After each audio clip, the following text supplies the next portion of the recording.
I remembered Gyeongseong in 1935, or Seoul, as they now dared to call it.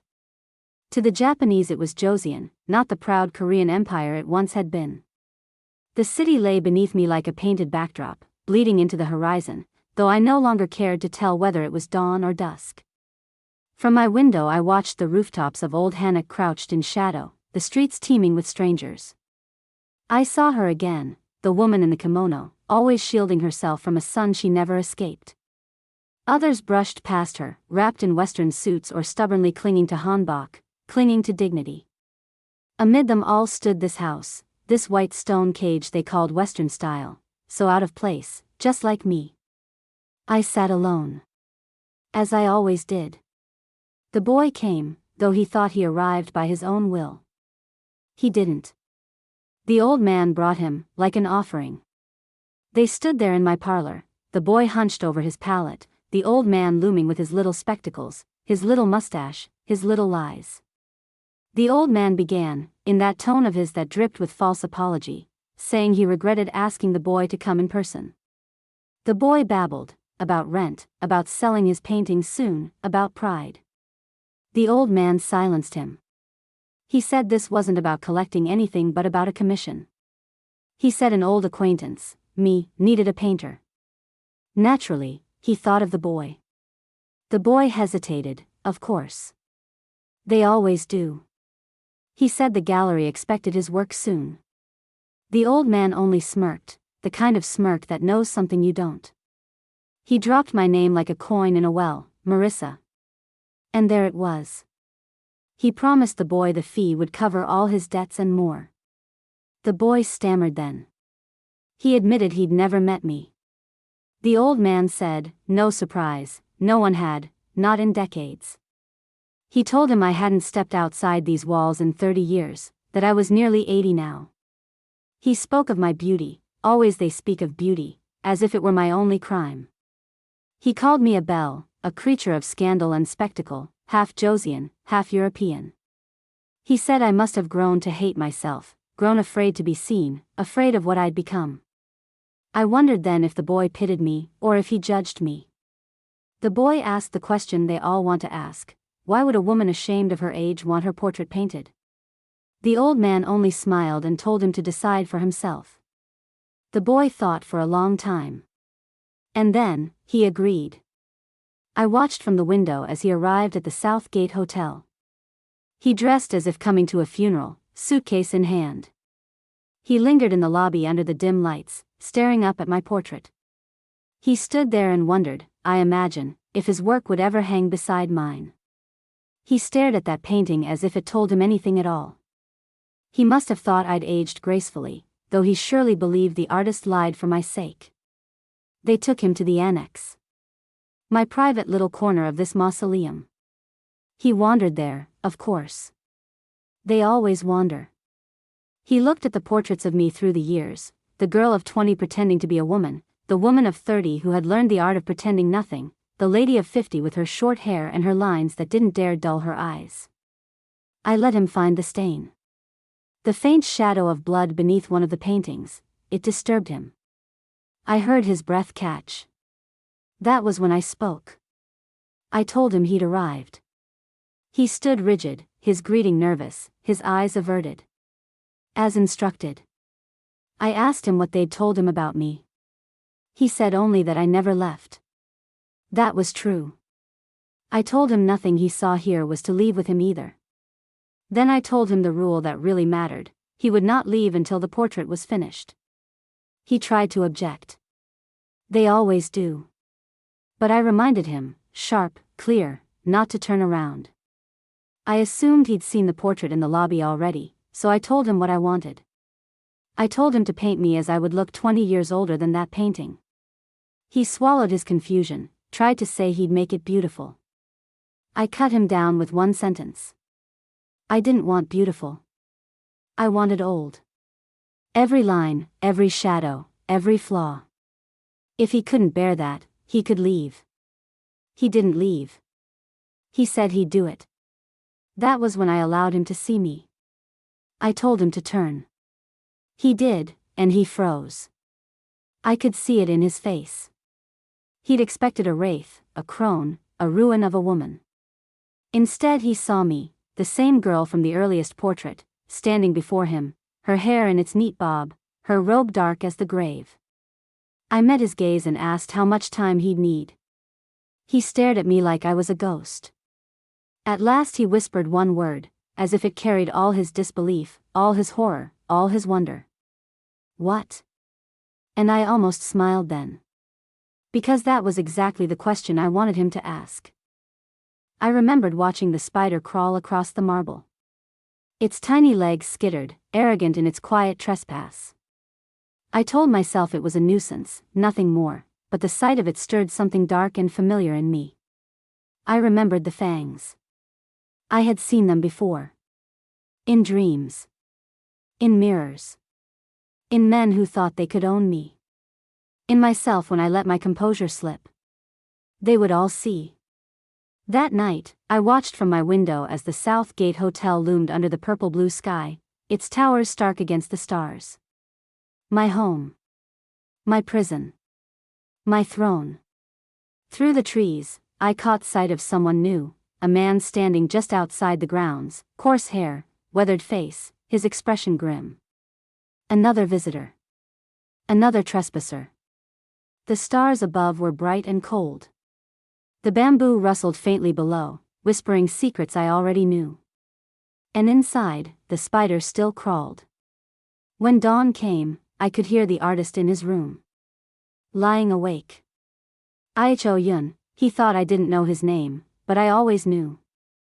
He lay in bed staring at the ceiling, his thoughts loud enough for me to taste. Is she Madam Song's granddaughter, he thought, staring at my portrait. I almost laughed. That's the only explanation that makes sense. No, they look too alike. I heard every word he thought. Every doubt. Every insult hidden in his mind. There must be some secret, he finally decided. Then he rolled over, muttering that he just wanted to finish and leave. I heard the tapping too. On the walls. In the dark. He tried to ignore it. Tried to convince himself it was nothing. But I knew what it was. By morning, he was already uneasy. He removed my portrait from the lobby without asking. I felt the moment he touched it, and my blood began to boil. Downstairs, I heard Gyeongseong greet him. Always polite, always watching. He questioned the boy, offered him breakfast, fussed over him because I ordered it so. Most of our guests aren't from Gyeongseong, Gyeongseong reminded him. His words had an edge. I could smell the faint scent of blood even then. Stains on the floor. Hastily cleaned. I saw the boy notice them too. He followed the trail with his eyes, suspicion blooming on his face. He thought Gyeongseong didn't see. But we always see. Later, as he sketched, the fool dropped his coffee and splattered it all over the canvas. The crash echoed down the hall, and when he turned, I was standing there. Who said you could remove my portrait from the lobby? I demanded. The way his face paled pleased me. Don't touch anything without my permission, I told him coldly. But he still didn't understand. I hired you to paint, not to tamper with my belongings, you insolent dauber. You hear? His lips pressed into a thin line, his back stiffening. I saw his pride ignite. He spat the words at me before I could leave. I quit, he said. And then louder, I don't want to paint while getting this kind of treatment. You can find another dauber for what it's worth. He thought he could walk away. But no one walks away from me. I turned on my heel and caught his arm, spinning him back to face me. His breath caught when he smelled the wine on me. I saw the thought flash across his mind, she reeks of alcohol, it's the middle of the day and she's already roaring drunk. I leaned close, letting him see the truth in my eyes. I'll forgive you this once, I said. He opened his mouth to protest, but I silenced him. If you dare, I murmured, my voice low, fangs just beginning to show, if you dare to say you want to quit one more time. I bared my teeth then, letting him see the sharp points glint in the light. My smile was wide, feral. I'll kill you. I held his gaze, letting him feel the weight of what I meant. I saw the terror flash in his eyes as he finally understood what I was. And I smiled. I remembered hearing his footsteps long before he reached the room, slow, deliberate, heavy with hesitation. He thought he was alone, but his steps echoed through the columns and across the high ceiling like a confession. The door slammed shut behind him. I knew what he was feeling. That quiet dread, that little shiver down the spine. He leaned against the door as though it could protect him from me. Even through the wood, I felt the heat of his skin, the sweat on his palms, the tremor in his breath. What was that? His mind whispered to itself. I could taste the fear in his thoughts. The canines of a beast? He stayed there for a while. Silent. Shaking. His teacup slipped through his fingers, shattering at his feet in a dark, spreading stain. I could feel his eyes even then, on my face in his memory, trying to read what was unreadable. When he sat down again, his gaze drifted across the room, landing on a gray, hard-shell briefcase lying on the floor. He knew it wasn't his. That thought sparked another ripple of fear. He kneeled before it like a supplicant before an altar, whispering to himself, "Why is it here?" The sound of the latch opening was soft, but it rang in my ears all the same. He saw the tubes of paint inside, old, battered, worn with use. A paint box. His eyes widened when he found the note folded between the tubes. I could hear the words crawl across his mind as he read them. Do not complete the portrait. He froze as the next line cut through him like a blade. Else you won't make it out of this place alive. When he reached the final words, his blood chilled. She is a blood-sucking vampire. I smiled then, though he could not see it. He jumped at the knocking on the door. Gyeongseong entered, calm and polite as always, and asked for the portrait to be put back where it belonged. The boy stammered his apologies. I heard the struggle in his voice as he forced himself to sound calm. Gyeongseong noticed the briefcase and offered to remove it. The boy froze but covered his fear well enough. He even managed to say he'd keep the paints. I'll put them to good use, he told Gyeongseong with a faint smile. Gyeongseong accepted this without comment and left him alone. Later that night, I slipped into my bath, surrounded by nothing but candlelight. The wine on the table gleamed as red as fresh blood. My robe lay in a heap on the tiles, and the water lapped against my skin. In the faint glow, I let myself relax, or tried to. My fingers began tapping against my temple, over and over, as though I could knock the thoughts out of my own skull. The sound echoed through the house. The boy heard it in his room and lay there, staring at the ceiling. What is that sound? He thought. Tap. Tap. Tap. He rose from his bed, determined this time to find the source. I felt his bare feet hit the floor. His presence moved through the halls like a faint chill, growing closer to me. He muttered curses when he hit his head in the dark, but still he pressed on, eyes darting in every direction, paranoia written all over his face. The tapping led him down a corridor until he stopped before a door. His hand lifted, hesitated, then rapped against it, testing. He realized it was no random sound. A signal, he thought. Someone's trying to communicate with me. He slipped into the hallway, creeping along like a mouse. The trail he followed was wet and dark. Blood. He crouched low to examine it, and his fingers came back red. Fresh blood, that hasn't been wiped away. He followed the stains, his breath shallow, until he reached a door left slightly ajar. He pushed it open. His eyes fell to my bare feet standing in a pool of crimson. I stood in the center of the room, still, silent, robed in nothing but the shadows and the blood smeared across my skin. My hair clung to my cheeks, my chest rose and fell with slow, languid breaths. Blood dripped from my mouth as I tilted my head back, savoring the taste. I felt his gaze on me, wide and horrified, and I finally opened my eyes, golden, bright, and feral. I turned, letting him watch me walk away, my blood-stained feet marking the floor behind me. I let my hand fall against the doorframe, leaving a crimson print, and kept walking into the darkness, the trail of blood stretching between us like a promise. He staggered back into his room, clutching his head, whispering to himself in terror. I saw it with my own 2 eyes. She really is a blood-sucking monster.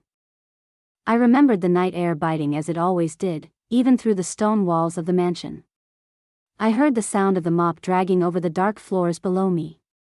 Gyeongseong moved methodically, polishing the black marble as if he could wipe away the truth with each stroke. I stood at my window for a long time, listening to him work. The quiet rhythm soothed me, until it stopped. Later, I heard knocking at Mr. Yun's door. The servant called to him, his voice polite and steady, announcing breakfast. He waited. No answer came. When the door creaked open, Gyeongseong found him huddled in the corner, wide-eyed and trembling. He asked if Mr. Yun was all right, if he hadn't slept. I felt the question in his voice even from where I stood upstairs. Have you seen too much already? The boy rose to his feet, gaunt, unsteady, eyes bloodshot, face pale. He didn't answer at first. Gyeongseong offered him a walk, saying the morning air was nice this time of year, that it might help his sleeplessness. I heard him step outside soon after. The scent of him drifted through the gardens where I waited, bitter with fear. When he spotted me among the flowers, I let him take in the sight of me in my wide-brimmed hat and dark glasses.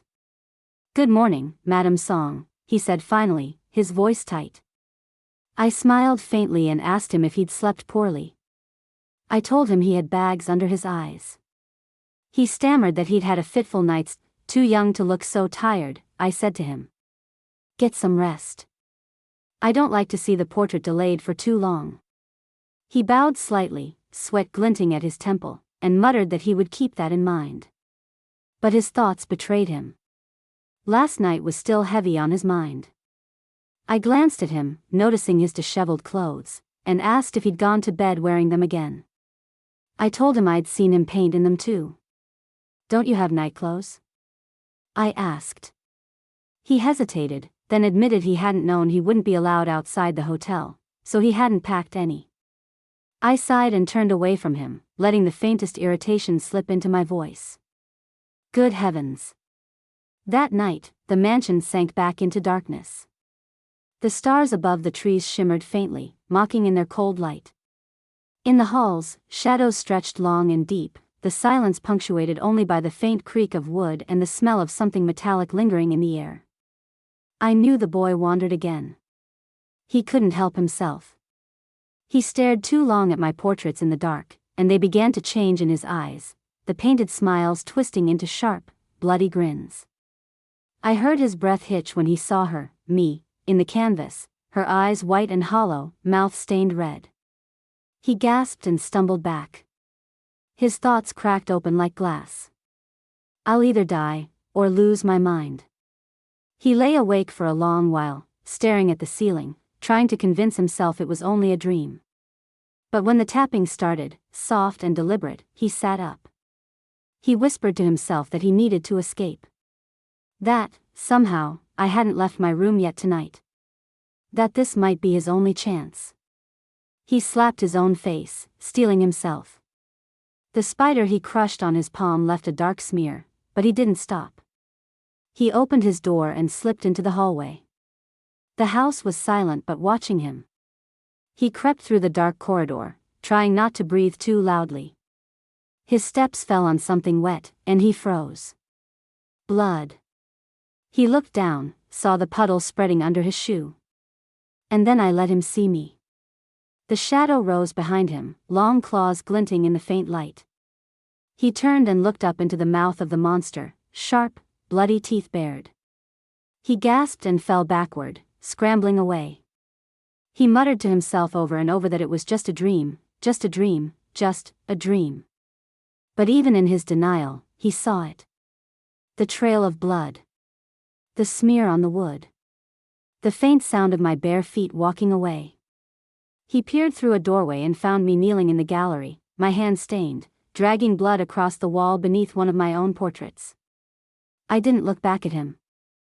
I remembered the door to his room, closed, its wood warm with sunlight streaming through the window to the side. I could hear Gyeongseong's even voice as he stepped inside, his words as measured as always. "A cup of honey tea for you, sir." I imagined him standing there, offering the steaming cup to the boy where he sat upright in bed, his robe loose around his shoulders, his face pale and drawn. Gyeongseong tilted his head slightly, remarking on the oddity of catching a cold in the middle of summer. He went on to assure him I had been informed and that he could resume work only when recovered. The boy's eyes, however, betrayed something sharper than illness: suspicion. When Gyeongseong left, I heard the faint click of the door. But I knew better. I knew he was already swinging his legs over the side of the bed, his bare feet on the floor. I could picture his silhouette rising, faking his weakness. He peeked from the door then, watching Gyeongseong's figure disappear down the empty hallway. I heard his quiet breath of relief. Good. He's gone, he thought. In that moment, I felt his resolve harden. Now that I've bought some time, I should come up with a plan to get out of here. I imagined him on the floor, spilling tubes of paint from his case, his hands working desperately, searching for some hidden message, some clue left by the one who came before. I could almost hear him muttering to himself, "Please, come on," but the house remained silent.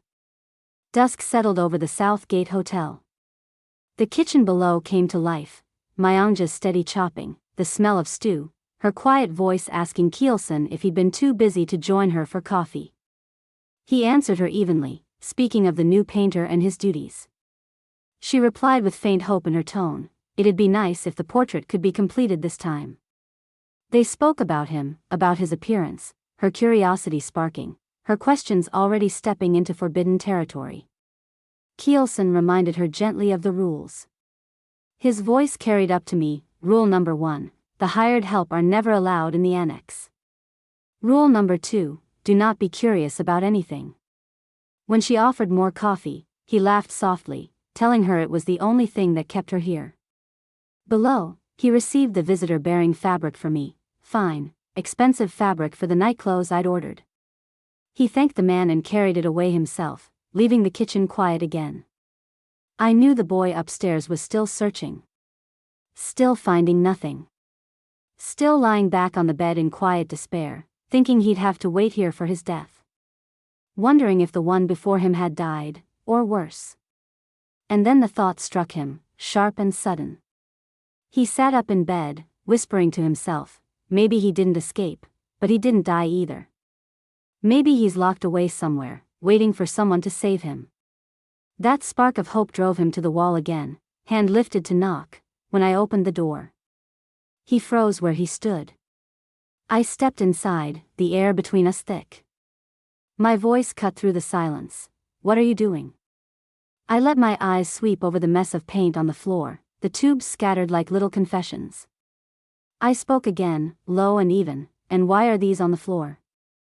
I thought you were ill and lying in bed. His mouth opened and closed. He stammered, trying to string words into a lie, saying he felt better, that he'd started to work again, that the paint had spilled by accident. I said nothing. I let him see the weight of my gaze. Then I dropped the folded white nightclothes onto the floor in front of him. His confused eyes flicked to them as I explained, nightclothes. They're made of the highest quality fabric. They should help you sleep. As I turned to go, he managed to thank me in a quivering voice. I didn't stop walking, but I spoke over my shoulder. It goes without saying, but I didn't mean that I would really kill you. So you needn't turn as white as a sheet whenever you see me. I added one final word before disappearing into the hall, good night. But I didn't leave entirely. I paused, then turned back, my voice carrying down to him, right. Since you're all better, you can start drawing again. You can do it, yes? When his meek reply came, yes, yes. Of course, Madam Song, I allowed myself a faint smile. I walked away slowly, my heels clicking against the dark wood, leaving him with nothing but his thoughts and the faint scent of my presence in the air. Behind me, he whispered in his mind that he needed more time. That he couldn't afford to be passive. That he needed to stall me somehow. And so, moments later, he called after me, Madam Song. I stopped, turning just enough to meet his desperate eyes. What is it? He began his gambit then, claiming he needed more references to complete his work. That imagining how the woman in the painting might look 20 years older was a tall order. I reminded him flatly of what I'd requested and why he was chosen. His next words dared to insult those who came before him, calling their works fakes, saying the wisdom of age wasn't there. He claimed it looked like nothing more than a young woman wearing old makeup. For the first time, I felt my lip curl. Are you insulting the previous artist? I asked, my voice colder now. He rushed to amend himself, framing it as a desire for perfection. I considered him for a long moment before answering. I'll give you the benefit of the doubt. So what is it that you need, then?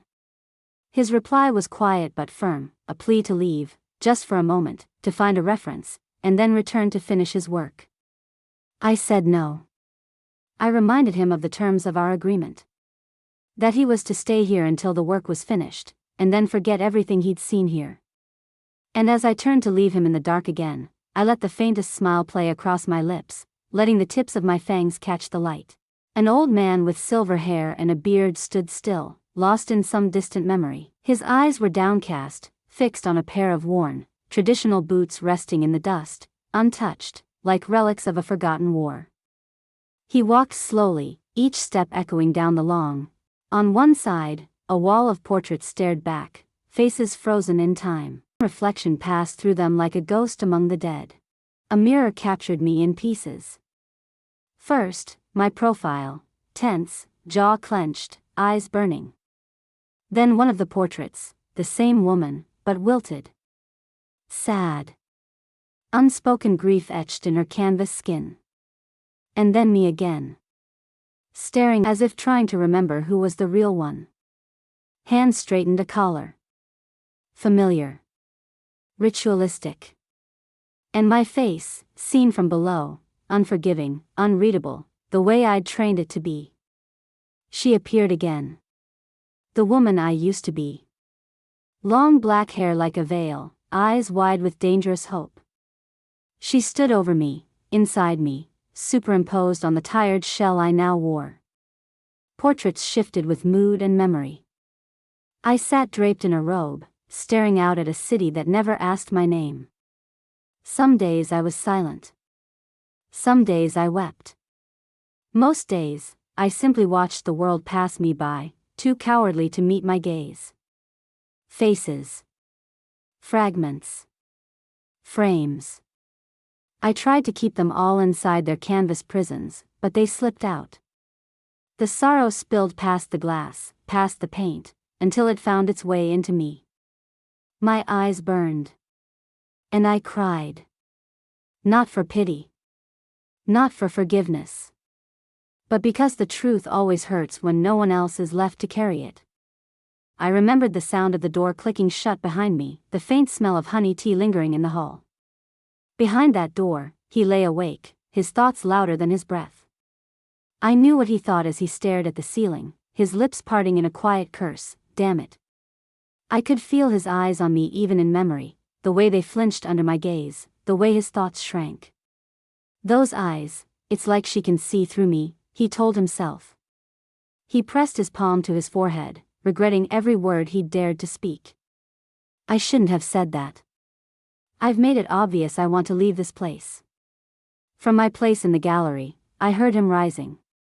His feet touched the floor softly, hesitating at first before crossing to the door. I didn't move when I sensed him watching me from behind, standing there, seeing me standing among my own painted faces.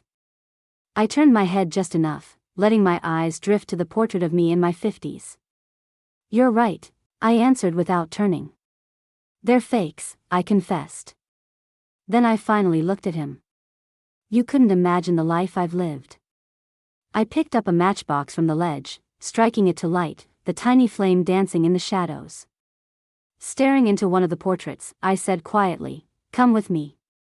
I heard his breath catch behind me, his thoughts crackling like dry leaves. I walked first, letting him follow the soft fall of my bare feet. He stayed just close enough to watch, far enough to doubt. I heard his mind whispering as he followed, it suddenly hit me.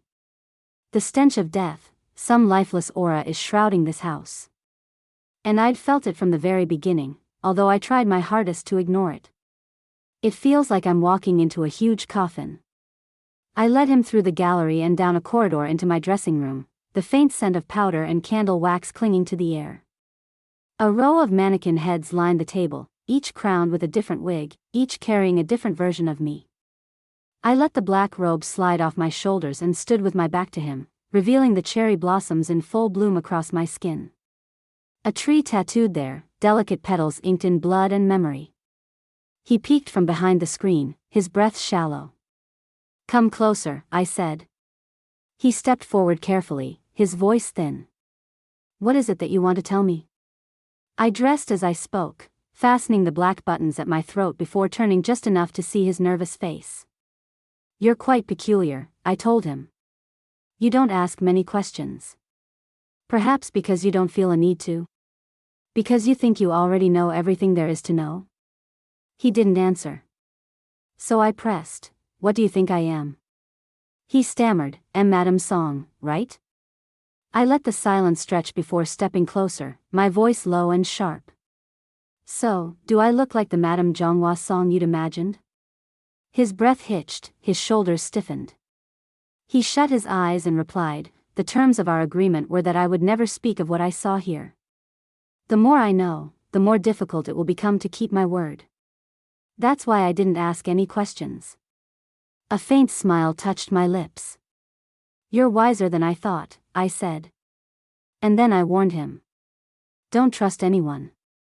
What you see isn't everything." I called into the dark hall, and Gyeongseong appeared at the door. "Move Mr. Yun's things to the room next to mine," I ordered. Both men froze. "Pardon?" Gyeongseong asked, startled. "Madam Song, I'm perfectly fine with my current room," Iho protested. I silenced him with one look. "You're to stay by my side until the portrait is finished." His breath caught again as I added, "I'll tell you my life story." He stared at me, wide-eyed, as I stood there barefoot in the soft light of my room. "I want you to imagine how the woman in the story would grow old when you draw," I said. Then I began to walk, the quiet of my steps echoing against the floor. "Have you been to Shanghai?" I asked him.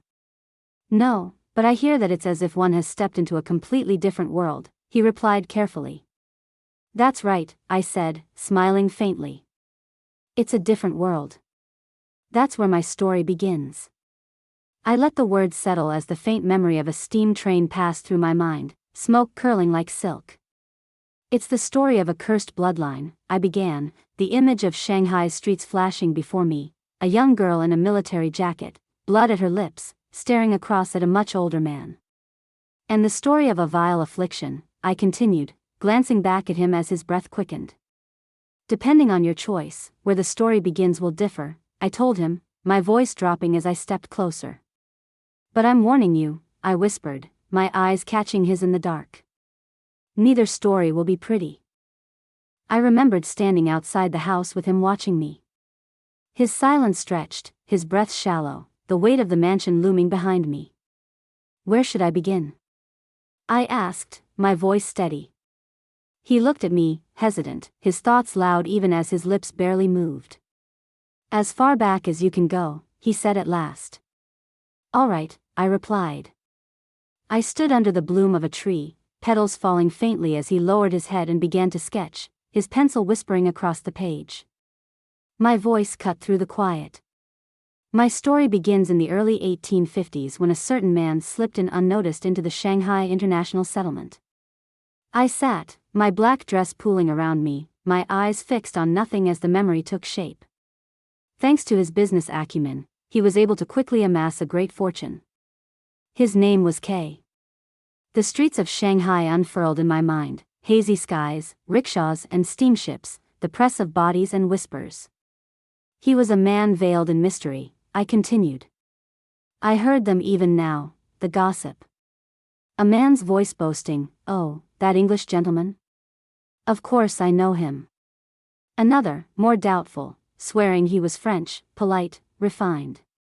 A woman swearing he was German, noble by birth.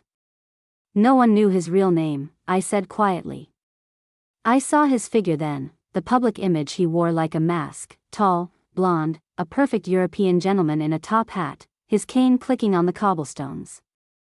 No one knew where he came from or how he accumulated such wealth, I said. All they knew was that K was honest, polite, handsome. Or so they thought. My fingers tightened slightly against my skirts as I let the truth slip. However, he was neither honest, nor blonde. I could still see him, pulling the wig from his head, revealing black hair beneath, dark and sharp, his eyes pale and cold as death. I paused then, watching the boy's face as I spoke. His pencil faltered, his breath caught as I went on. Shortly after the man came, a murder took place that turned Shanghai upside down. I saw it clearly, the crowd gathered around a body covered by a sheet, the blood soaking into the earth. He interrupted me then, his voice uneasy. Madam Song? With all due respect, I don't understand what that murder case has to do with your life. It took place before you were even born. I let my gaze rest on him for a long moment before answering. My father was the murderer. I heard his breath catch, his thoughts stumble. Yes, I said firmly, my voice low. Then I raised my head, letting him see the faint red in my eyes as I whispered, this is the story of a cursed bloodline. Rain began to fall outside, soft at first, then louder, the air heavy. I let it wash through the silence before speaking again. That's enough for today. I turned back into the house, my bare feet cool against the floor, and called over my shoulder, I'm going to get some rest. You should too. Yes, Madam Song, he said faintly. I walked away, my steps quiet. Behind me, I could feel him standing in the hallway, staring at the gallery of faces, his thoughts gnawing at him. The bloodstains from last night are all gone, he thought. So that's why Gyeongseong was always cleaning so diligently every morning. But I felt his suspicion linger. Why did Madam Song suddenly change her tune? Outside, the rain darkened the stones of the courtyard. In his room, he began to work again, sketching my face, drawing the lines of a woman he couldn't yet understand. But I felt his doubt, the weight of his own words echoing in his mind. I said the previous painter's work was fake. I'm an idiot. I blurted out anything that came to mind so I could buy time. But now I have to do a better job than the previous guy. I've outsmarted myself. The day faded, the light dimmed, and still he sat at his easel until sleep took him. Later, in the quiet, I felt his unease return. He noticed the spider first, scurrying at the edge of the floor, then crushed, its body wet with more than just its own blood. Blood? He thought, his eyes wide. Then he remembered. Come to think of it, I saw a spider bulging with blood before too. Am I overreacting? He rubbed the back of his neck, trying to calm himself, but his eyes wandered to the window. That was when he saw it, a figure standing outside in the trees. An old man, half hidden, his beard faintly visible through the branches. The boy froze. An old man? He thought, terrified. He rubbed his eyes, telling himself it was nothing, but when he looked back, the figure was gone. The bushes outside rustled faintly. He turned, fear spilling into his voice. What was that? I remembered hearing his shoes before I ever saw him, a polished black glint against the dark floor. I heard him mutter low, almost to himself, no. From my window, I watched him standing there, on the second floor, peering out through the broken frame, confusion written all over his face. His thoughts were practically shouting. This is the second floor. It doesn't make any sense. There's no way. I felt the air shift then. He froze at the doorway, one hand braced against the frame, and I saw it too, the fat, black spider resting just beside his fingers. But it wasn't his fear that caught my attention. It was the man who appeared next. I watched silently as the knife sank into the wall beside the boy's hand, pinning the spider in a single, practiced motion.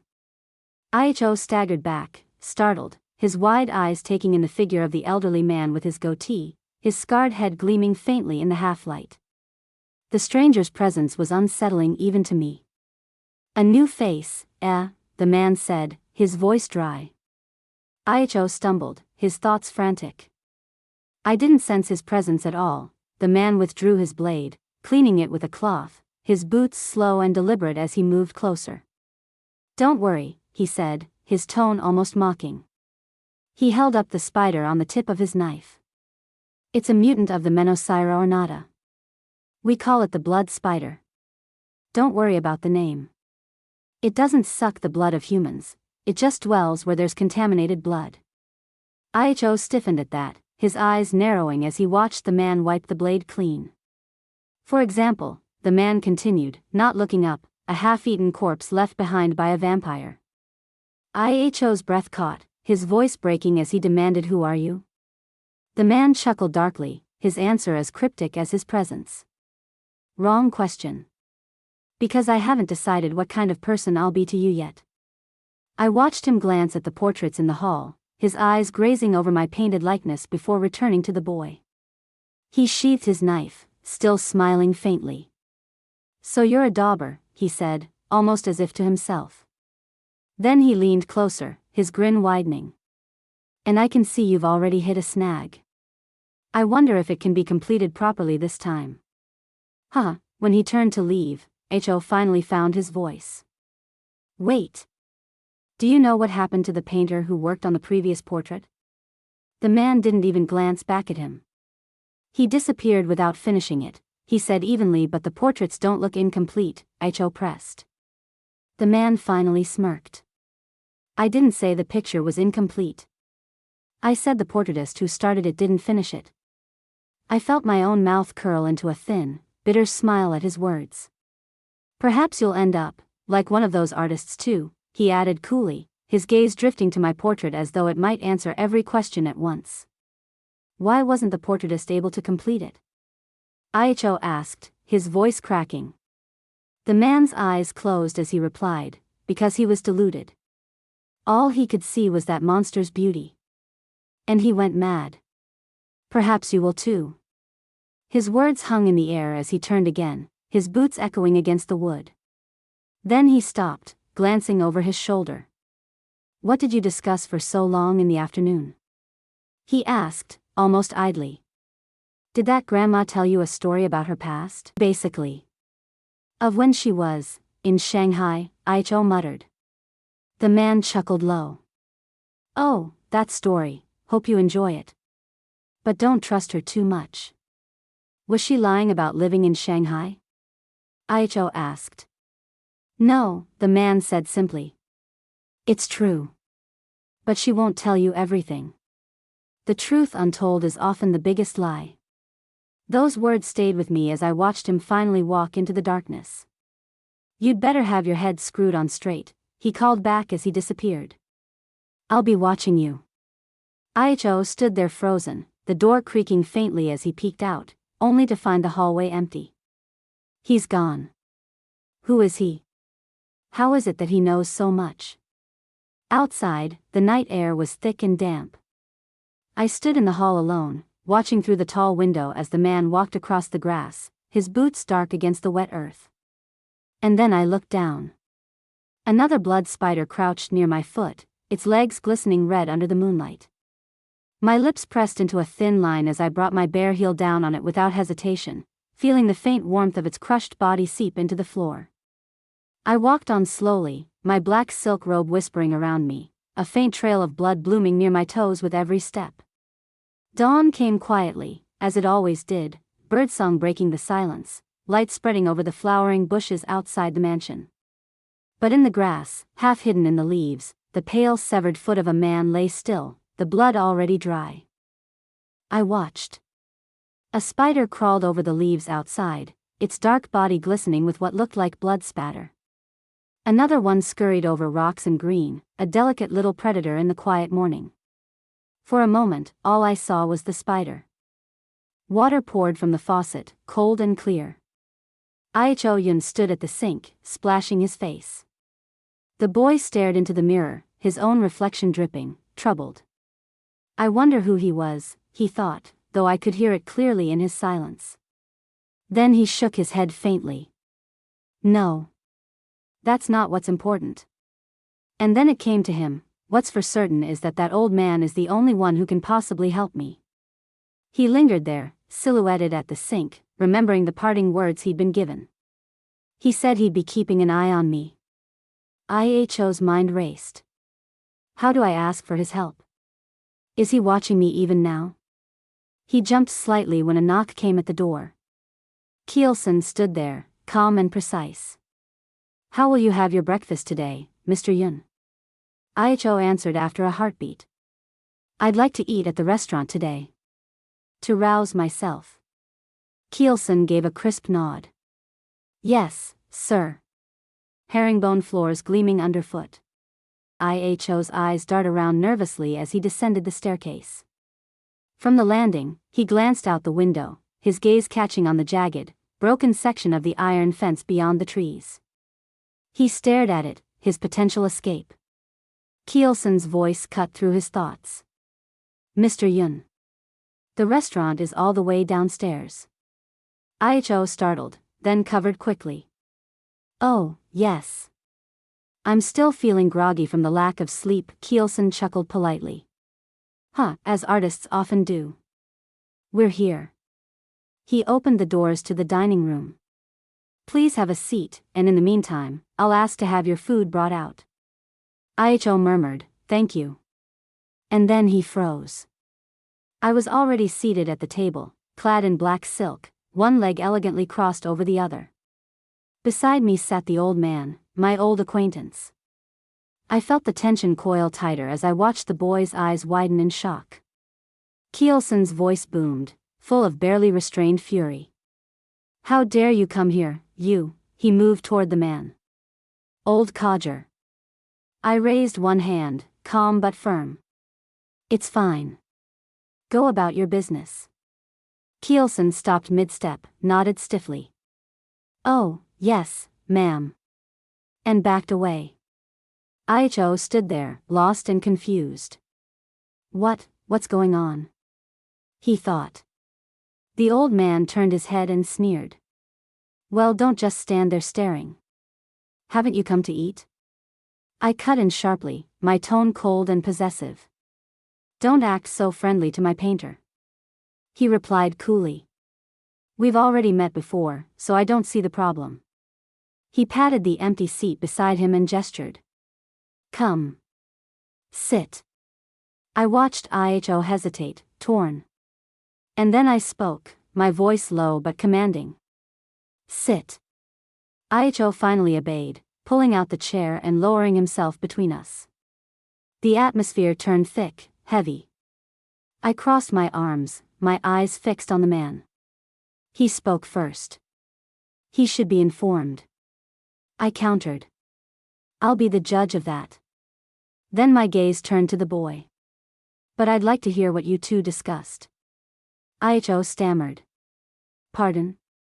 Oh, nothing, the man interrupted, his tone as blunt as ever. I told him that the previous portraitists disappeared. And warned him that he'd better have his head screwed on straight. But it seems like he already knows something. The boy's lips parted but no sound came. I waved the topic away. That's all in the past. I have nothing more to say regarding that. The man set down his cup with deliberate force. You're always hiding something. I narrowed my eyes. He leaned forward slightly, his voice a thinly veiled threat. I'd advise you not to repay kindness with ingratitude.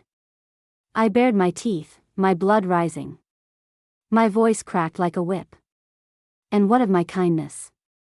Iho shrank into his seat as I showed him what lurked just beneath my calm, the sharp glint of my fangs. But the old man didn't flinch. He simply said, keep your promise if you know what's good for you. I hissed back. You not stepping foot inside this house was one of the promises, wasn't it? He stood, his chair scraping back. Seeing as how this conversation is going in circles, I don't think there's anything more to say. He started toward the door, and before leaving, threw one last venomous line over his shoulder. I'll take my leave, then. The next time you see me will be your last. The door slammed behind him. Iho's voice trembled. You, I turned to him, my expression grim. You must hurry.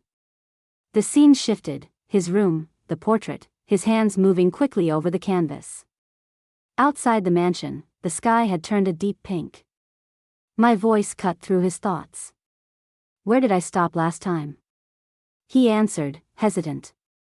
You were telling me about your father. I nodded faintly. Ah, that's right. The murder case. The memory burned bright. People were stricken with fear, I said, my voice quiet now. My eyes hardened. Because there were a number of things odd about the corpse. I continued. The body had been ripped and torn to pieces by claws, and had puncture wounds from teeth. There were traces of roughhousing, as when a cat plays with a mouse, I added, remembering their pale faces. It was obvious to anyone that it was the work of a beast. The boy interrupted gently. But Madam Song, aren't animal attacks common? I felt my lips curl into a faint, bitter smile. Why were the people stricken with fear? He asked. I held his gaze. Because of one thing, this one thing, that struck fear deep into their hearts. And I said it, soft but unrelenting. The corpse was too light. I let the words sink in before I finished, cold as the grave. It had been sucked dry of blood. I could still see it, the lifeless, pale hand of the victim, the crowd whispering as they carried the body away, the priest clutching his crucifix, his eyes full of terror. I spoke without a hint of softness, my voice filling the room. The body had been torn to shreds, my face remained calm, though inside, the memory still coiled like a serpent. I continued, staring into the middle distance. But compared to the scars, hardly any blood remained. In my mind I could still see it, the monstrous maw that hovered near the boy's terrified face as he listened, unable to speak, his pencil snapping in his hand. I let the silence stretch. Then I said evenly, and that was just the start. My voice was low as I recalled the murders in Shanghai. There were many more of them. And he became even bolder. I remembered the discarded shoes, the blood-streaked streets, bodies pale and empty. People were horrified when the bizarre episodes of bloodless corpses began to crop up one after another. I could almost hear the sirens still wailing through the concession. Because of the severity of the case, the law enforcement authorities had to act quickly to reassure foreigners residing within the concession. I remembered the man in his fine European coat, tipping his hat to onlookers as soldiers patrolled. So, they increased the security and patrol, I added. The boy finally broke his silence, his voice unsure. Was the culprit? I mean, was your father arrested? I shook my head without emotion. No, he pressed on. So, he escaped from Shanghai? My eyes met his. No. Not that either. In my memory, my father walked down an empty alley, his top hat at a jaunty angle. I spoke clearly. The bizarre murders just stopped cropping up. He blinked at me in confusion. Pardon? So, it just ended like that? I answered flatly. Yes. At least officially. His eyes widened slightly. Do you mean that the murders continued to take place? I nodded. That's right. Only the method changed. Instead of corpses, missing persons cases multiplied. I watched his face pale as the memory of Shanghai returned to me, my father's shoes polished as ever, stopping at the feet of a beggar who looked up with a pitiful plea. Sir, might you spare some change? The man whimpered. I remembered the glint of a coin tossed casually to the ground, the beggar's grateful hand reaching, only for it to be crushed under my father's heel. I could still hear the crunch of bone. His smirk. I let my voice harden. Kay had acquired a taste for murder, and no one could stop him. The boy whispered as though afraid of the answer. Then. Kay was the murderer. I gave him no mercy. That's right. My father. He looked as though the air had been knocked from him, pale and quiet before finally asking, then did your father, but I cut him off, lighting a cigarette between my fingers. Thankfully, he's dead, I said without emotion. I drew in a long drag, then added. But that comes much later in this story. I watched his expression shift, curiosity creeping into his features despite himself. I exhaled smoke, a thin smile tugging at my lips. Stories about people dying are the most entertaining, aren't they? How enthusiastic you've become. He stammered, I didn't mean, I just hoped that the evildoer would be punished. I let him choke on his own conscience before replying coldly, I killed him. His head snapped up, his eyes wide. You killed your father? I flicked ash into the tray, meeting his gaze without a hint of regret. He tried to kill me and my mother. Why? Can't I? I crossed my legs slowly, watching him squirm as I spoke again. A father can kill his child, but a child can't kill their father? My voice sharpened, my eyes catching his with fury. He murdered people for his amusement. Don't you think someone like that had been allowed to live for too long? He tried to protest weakly. I didn't mean it that way, I sighed. Let's take a break. But even as I spoke, the memory of my father pressed on me. His shadow over the beggar, his disdain as he ground his heel into the man's ruined hand. How hideous, he muttered. How filthy and unsightly. How can a person be so hideous? He leaned down closer, his voice low and poisonous. No one would care if you were to disappear from the streets, would they? Perfect. His fangs glinted as he smiled, lifting the man by the collar into the dark alley. You shall become another me, he promised, his breath cold. I shall grant you eternal life. The wheel of a bicycle spun lazily past me, squeaking over the dirt path as it rattled between bushes and gravel. The postman pedaled along without noticing, his uniform neat, his hat pulled low. In the grass just off the path, pale and still, lay a man's legs, half hidden by leaves and shadows. Blood had already seeped into the earth around him. The city stretched out before me at dawn, Gyeongseong bathed in gold and dust. Tiled rooftops sprawled across the horizon as the market stirred to life, but posters lined the streets now, English and Hanja side by side. Missing person. Cash reward. Man 40. The reward offered in red ink, bold and desperate. Inside my hotel, knives struck cutting boards rhythmically in the kitchen. Workers moved with their heads bowed, the sound of their chopping the only music. I could feel their unease through the walls. Then he arrived. A man cloaked in a trench coat, his fedora pulled low and dark glasses hiding his eyes. His cane tapped the polished floor. He ignored the greetings of my staff, sinking silently into a lobby couch. Even his luggage sat stiffly, as though holding its breath. My staff whispered. He does not speak the Joseon language. The sound of tapping moved up the stairs, echoing in the ornate hallway. Tap. Tap. Tap.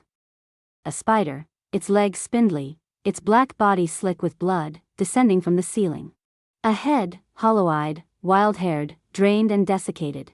When I opened my eyes, I saw Iho Yun at his easel, pencil trembling against the canvas. His strokes faltered, his hand tight with fear. After the sudden confession about my father's murder, he thought, the mood became peculiar. I can't focus. I've just been erasing and retracing the same sketch over and over again. I could feel him watching me when he thought I wasn't looking. She killed her own father, his mind whispered. I bet she'd make an easy job of killing me too. I fixed my golden eyes on him and said nothing. Still, his thoughts tumbled on. What did she mean? That what I see isn't everything? And then his mind drifted to the old man. But more importantly, who is he? And that note. Else you won't make it out alive. And what about the knocking sounds at night? I'm at my wit's end. He almost dropped his pencil from the silence alone. The scratching sound of lead on canvas made his nerves fray like strings. He spoke. Quietly at first. Madam, I raised my head. What? But no, he'd turned to Gyeongseong instead. Thank God, he thought as he asked, may I have a word with you in private? Later, Gyeongseong came to me in the hall. A suspicious person, madam. I narrowed my eyes. A suspicious person? He hesitated. According to the other staff, his entire face was covered with terrible scars. I froze. A sharp breath caught in my chest. But I forced myself to sneer. That's all? That he had scars on his face? Gyeongseong's eyes shifted uneasily. Ah, yes. There was a sinister look about him, so I thought you should be made aware. Apparently, he stays cooped up in his room. Maybe he's come to poke around after hearing your rumor. I waved him away. All right. Take your leave. Alone now, I sighed and pinched the bridge of my nose. And then he appeared. The old man stood there, sharp-eyed, scarred, waiting for me. I didn't flinch. I let my words cut through the air. Surely you haven't come to say goodbye? Didn't you say the next time we meet it would be our last? He smiled thinly. Well, I've brought news shocking enough to make your eyes bulge. My eyes narrowed like blades. What? What do you mean? They've sent another hunter? Since when was your organization such a mess? His shoulders sagged faintly, weary. It's not normal protocol. They might be trying to replace me because of my age. I snarled. For heaven's sake. He dared to laugh softly. You're innocent, for a vampire. I stepped closer, my voice dripping with scorn. So what? Are you going to give me an award or something? His face turned grave. No. It's written all over your face when you lie. And that's how you've looked these days. I turned away, flustered. But he didn't let up. If there's something you haven't been able to tell me, say it to me now. I snapped, my voice brittle with sarcasm. Could you stop looking at my face? Goodness, being beautiful is such a pain. He cut through my words with steel. I'm not joking. He stepped closer, his voice dropping low. Look me directly in the eye and tell me. Don't try to beat around the bush. Bloodless corpses have been turning up in Gyeongseong. Will you still say it has nothing to do with you? I glared at him, my fangs bared, my eyes glowing orange with rage. I didn't kill them. I stared into his scarred face, our noses almost touching, my golden eyes alight with fury. His gaze didn't waver, he was always like that. Don't try to avoid the question, he demanded. I didn't blink. I let my power hum in my veins, my eyes burning brighter, my silence sharper than his words. But he didn't flinch. I didn't ask if you killed them, he said coldly.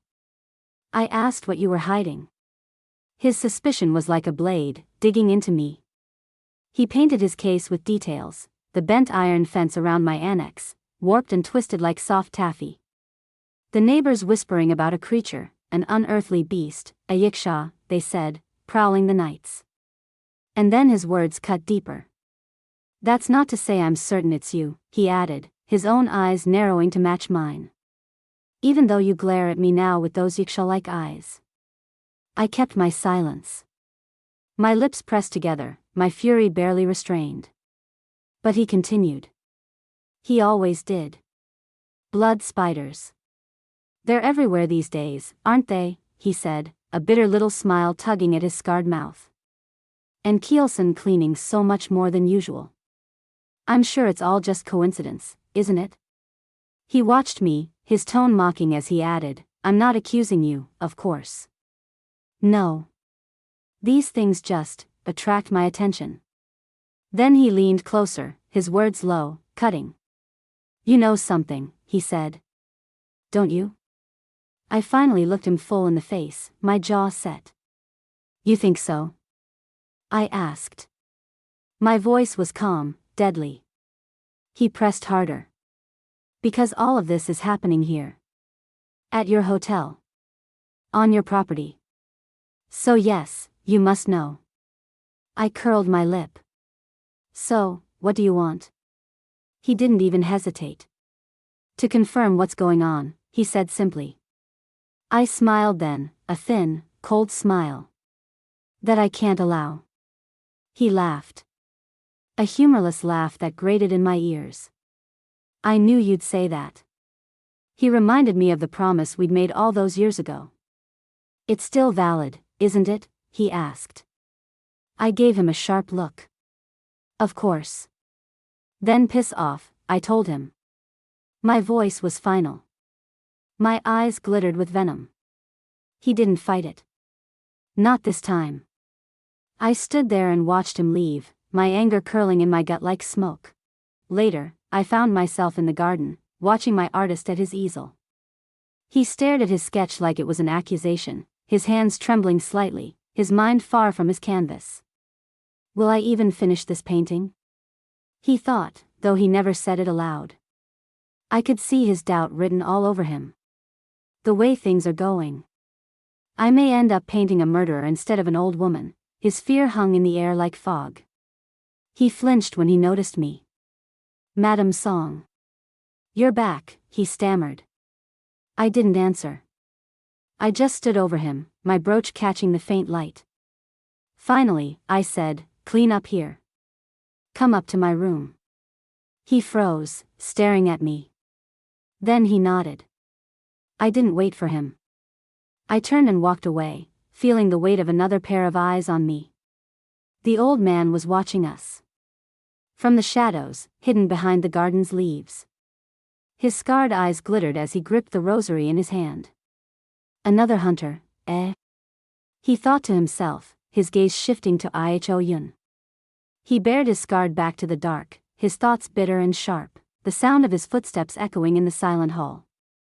He hesitated before my door, his breath caught in his throat. And then he pushed it open. I stood by the window, my back to him. Come, I said. Sit. He did. Quiet, hesitant. May I ask you a question? He asked. Yes, I allowed. Why do you want this portrait painted? His voice was barely a whisper. I turned slightly, just enough for him to see the faint curve of my cheek. Because, I said. I made a promise. What kind of promise? He pressed. That I would be gradually forgotten, I told him, staring out into the dark beyond the glass. And then I began my story again. Kay didn't disappear when he had the chance, I said. That was his biggest mistake. His desires, his bloodlust, grew so great he tried to erect his own kingdom in his mansion. After escaping the police dragnet for his murders by using his wealth and connections, he became overly confident. Convinced no one could touch him. Like that, 20 years passed, until one day, someone noticed him. I could still feel the chill of that moment, all these decades later. It was 1880, I murmured. It must have been autumn. That someone's name, I continued, was Jinren Cheng. He was a man of many secrets. Kay had no idea what was coming for him. He thought sorting it out with the Shanghai Municipal Council would get Jinren off his back. I let my lips curl into a bitter smile. But Jinren wasn't one to easily give up, I said. He's the most determined person I've ever known. Cheng was angry that night. He stormed off, his coat billowing behind him like a fuse waiting to be lit. Jinren's voice rang out behind him, calm as always. Cheng. Wait. But Cheng didn't stop. Not even when Jinren caught up to him on the dimly lit street. There's no need to be so hot-tempered, is there? Jinren tried to reason with him, straightening the sleeves of his white tunic like the gentleman he always pretended not to be. Cheng spun back, frustration painted across his face. You saw how they were acting. Jinren offered that tired line, they're still Shanghai Municipal Council officials, as if that somehow excused their uselessness. Cheng cut him off cold. It doesn't matter. They're no help to us anyway. Jinren sighed, quietly pulling on his white gloves like he was preparing for something far more delicate than blood. How will you carry on without their help? We'll just have to follow the murderous monster's traces. The streets of Shanghai blurred past them, dusk bleeding into the woodwork of traditional rooftops. Cheng glanced around, then narrowed his eyes. Isn't this the red light district? Yes, Jinren answered without shame. According to my sources, there's a person here who knows Kay very well. Ching scoffed. I doubt that. Kay doesn't come here. In that aspect at least, he's clean. Jinren's mouth curled into something unreadable. Even more reason for us to check if it's true, or just a groundless rumor. They reached the entrance, speaking with women who sized them up with practiced glances. Then the door creaked open, and an older madam greeted them, her voice sweet with suspicion. What brings you here in the afternoon, gentlemen? Jinren wasted no time. I'm looking for a person named Manhwa. Her smile thinned. Ah, you've come after hearing the rumors. She leaned in slightly. But Manhwa is merely a dancer. She doesn't provide additional services. She gestured back inside. But I can have some other girls brought out, we'd just like to ask her a few questions, Jinren interrupted gently, folding his hands. We don't have the slightest intention of bothering or harassing her. The madam hesitated. He could see her calculating. So, he reached for his coin purse. I'd like to, she raised a hand, cutting him off before he could offer the bribe aloud. To help you, truthfully May was managed by another ring. I've only borrowed her in exchange for payment. She bowed her head slightly. My apologies. Ching folded his arms. Let's go, Jinren. But Jinren didn't move. It's difficult to investigate a place like this without the Shanghai Municipal Council's help. Then came the clink of silver. She looked down.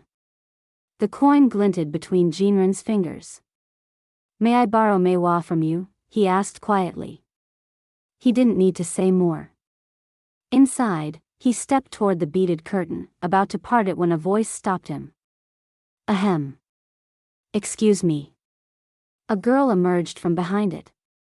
Her face young, sharp. Annoyed. Who are you? This area is off limits. Jinren bowed slightly.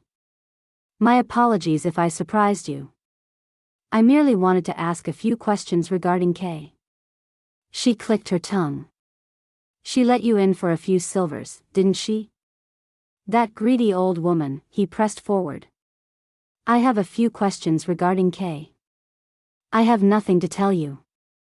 He's innocent, she said firmly. Walk the streets of Shanghai even a short length and you'll hear of his reputable character. How could you be suspicious of someone like that? And then the line that stung more than it should have, don't bother me over a few dead beggars. Jinren's face hardened. He pulled back a curtain, revealing something behind it. 2 more people died while the investigation stalled. Don't you know what that means? There I was. Sitting in a wooden tub, my back turned. The water still, my hair long and black. And that tattoo. The red plum blossom blooming down my spine. Back in the present, I watched Iho Yun's eyes widen in shock. You're surprised, I said calmly. He stared at me, that artist's gaze struggling to reconcile memory and reality. Then, the woman with the red plum blossom tattoo, I nodded. That's right. His mouth parted slightly. I'm Manhwa. Did he think I was born with silk gloves and diamond spoons? What? Did you think I was born with a silver spoon in my mouth? I scoffed. Manhwa, it's a name that's been long forgotten. In the memory, I was younger. I touched the tattoo on my back. Seeing you look so surprised brings back old memories. That man had looked as surprised as you did. Later, I learned the truth. He hadn't expected Manhwa to be so young. But I'd known things no child should know. Who would have expected that the one who knew the secret of the murderer from decades ago was one who had not lived as long? Jinren asked. I do. So, you think that you can stop the killings? It's a pity, I told him. But there's nothing you can do about it. Kay hasn't stopped his evil deeds because everyone thinks the same way you do. I looked him in the eyes. K is a virtuous person. At least officially. Going after a virtuous person will only blow up in your face. Jinren's tone softened. I know it won't be an easy fight. All I need is a few pieces of information about him. Information? I asked, tutoring him. What kind? About where he lives. So, you think I know where he lives? When I asked around, I was told that Manhwa would know. I tilted my head and smiled faintly. What do you think my relationship to K is? He blinked. Hesitated. If you get the answer right, I offered, I'll give you the information you seek. Outside the room, the door creaked open. Ching stood waiting. How did it go? He asked. Jinren put his hat back on. Are you free later this evening? What? We've received an invitation, he said simply. She asked us to come see her performance. And then, as though it meant nothing, yet everything, she said she'll decide whether to help us then. Later, Ching and Jinren's figures appeared beneath the sallow glow of lamplight, arriving outside a building whose windows leaked only the faintest promise of warmth. Together, they stepped into the gloom, the entryway swallowing them whole. The hush inside was thick, broken only by the soft crunch of footsteps and the distant murmur of secrets. Ching broke the silence with a low, puzzled thought. It doesn't look like a place a performance would be held. Who would come to a place like this? His uncertainty made me pause, the softest trace of a smile curving my lips in recollection. He finished, thinking to himself, to watch one. Jinren's voice, utterly flat, replied, beats me, and somewhere in the dark, I held my breath, the weight of too many identities pressing in, Jeonghwa Song, enigmatic Manhwa, and something else that had not yet found words. He reached into his coat and pulled out the letter I'd given him earlier that day. He told Ching that I'd made it clear, they were not to open it until after the performance. Ching, predictably, reacted with a startled, what? Jinren explained I had told him to come to my waiting room after the show and to hand the letter to a man known only as the Big Russian. Cheng's brow furrowed. The Big Russian, he repeated. Jinren nodded. Yes. That's what she said. They passed through the entrance and stepped into a room thick with smoke and conversation.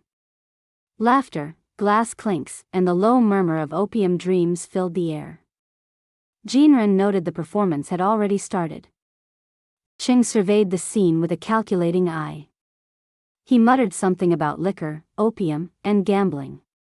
This place has everything, he said. It's got to be run by a serious syndicate. Jinren nodded grimly. So, it's not a typical red light venue. A woman snapped her fingers. The lights shifted. The room began to hush. And then I stepped out. My red fan unfurled like a blade. The silk of my gown shimmered with each step as I walked into the center of the stage. I began to dance. Every movement was deliberate. Every flick of my wrist, every arch of my back, every twirl of the fan carved silence from noise. Eyes followed me. Their breath caught. I didn't need music. I had gravity. I saw Jinren watching me. Silent. Bewitched. I let myself drift with the fabric. Not dancing, floating. Like smoke curling from a lantern. Like something barely tethered to flesh. Ching leaned toward Jinren, whispering if I was the girl they were looking for. Jinren confirmed it quietly. She dances so well, it's mesmerizing, Ching murmured. Jinren replied that it was more than dancing. It's like watching a yaoguai, he said. A spirit that bewitches men. I smiled behind my fan. Just slightly. Then I felt it. A drunken hand latched onto my leg. Sticky. Uninvited. I looked down slowly, letting my gaze harden like ice cracking over still water. The man slurred, "Come, girl. Dance with me." I reached up. My fingers found the pin in my hair. With one motion, I pulled it free and drove it into the side of his ear. He dropped to the floor without a word. My fan opened in front of my face once more. My eyes never wavered. Someone else stormed in and hit him again, a folded fan cracking against his skull. The crowd roared. Give him another. Hang him outside, till he sobers up. The mob descended. One man grabbed the drunk by the hair. Others shouted in agreement, laughing. I heard a voice above the din, deep and commanding. All right, everyone. We'll take a break from the performance while we cool off. That was him. The big Russian. I stood alone on stage for a beat longer before stepping down. Barefoot, I crossed the distance to Jinren and Sheng. My robe swept behind me like a living thing. I stopped in front of Jinren. This is your last chance to walk away, I told him. You could die. He didn't respond. Not with words. I turned and walked away. They followed the path to my room, only to be halted by the big Russian himself, arms crossed like a sentry carved from stone. Ching stepped forward and held out the letter. She told me to give this to you. The man opened it. As he read, his expression twisted into something violent. And then he moved. His first lashed out. Ching grabbed Jinren, yanking him aside just in time. The wall shattered beneath the force of the missed blow. Ching tackled the giant with a roar, yelling for him to calm down. But the bouncer was built like a mountain. He grabbed Ching by the head and smashed it into the wall. Ching retaliated, raining fists down on the man. The floor shook with every strike. Glass shattered nearby. The bouncer rose again, bleeding, enraged. He snatched up a broken bottle. I'll kill you, he growled. But then the sound of a gun hammer snapped the air still. Enough, Jinren said, revolver drawn. Ching held the bouncer, bloodied and panting. We're only here to see Manhwa, Jinren said, plucking the letter from the bouncer's grip. He opened it. A single word stared back at him, scrawled in Cyrillic, kill. His face twisted. It seems we've been deceived by Manhwa. And then, the present returned. Iho Yun sat across from me in the shadows of my hotel. Why'd you do it? He asked softly. I stood at the window, my back to him. It might sound strange, but that was the best you could do, wasn't it? He assumed I hadn't trusted Jinren or his colleague. But I corrected him. No. It was the opposite. I turned to him, letting my voice soften. I had already made up my mind to help Jinren, from the moment I saw him. I remember telling him. I trusted him.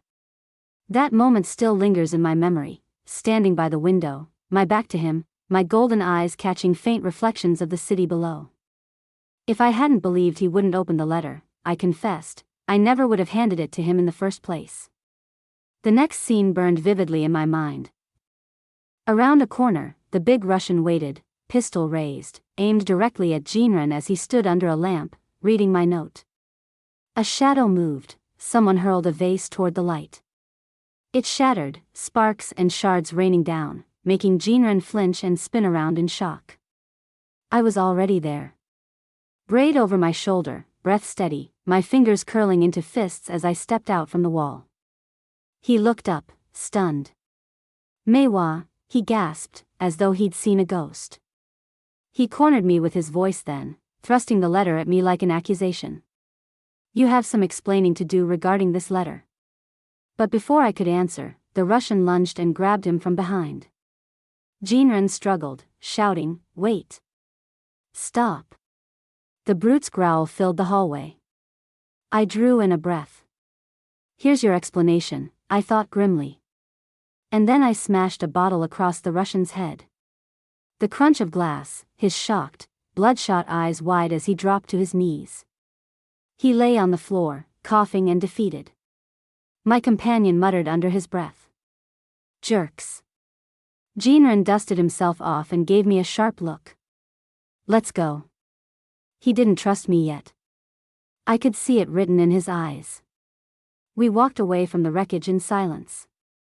His companion glanced at me, almost timidly, then asked, "Excuse me, little miss. I don't think we've heard a proper explanation yet." I turned back, my voice calm but laced with steel. "You two just rescued me. Did you think I wanted to be here, doing this?" I leveled my gaze at Jinren and added, "You said you needed my help." "Well, I needed to be free before I could help anyone."